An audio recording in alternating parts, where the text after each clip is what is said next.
శివుడికి నీటితో అభిషేకం ఎందుకు చేస్తారో తెలుసా?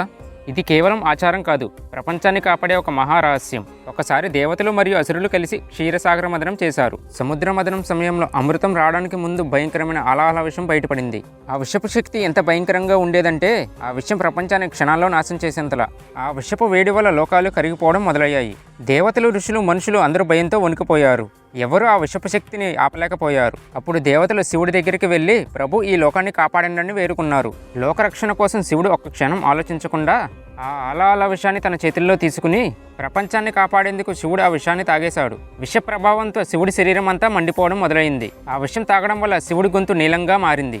అందుకే శివుడిని నీలకంఠుడు అని పిలుస్తారు. శివుడి శరీరం వేడిని తగ్గించడానికి దేవతలు గంగాజలాన్ని తీసుకుని శివుడిపై పోశారు. ఆ చల్లని నీరు శివుడి బాధను తగ్గించింది. అందుకే శివుడిని నీటితో అభిషేకం చేస్తే ఆయనకు శాంతి కలుగుతుందని నమ్మకం. శివుడు అంటే ఇష్టమన్న వాళ్ళు ఓం నమః శివాయ అని కామెంట్ చేయండి. అలాగే లైక్ అండ్ సబ్స్క్రైబ్ చేసుకోండి.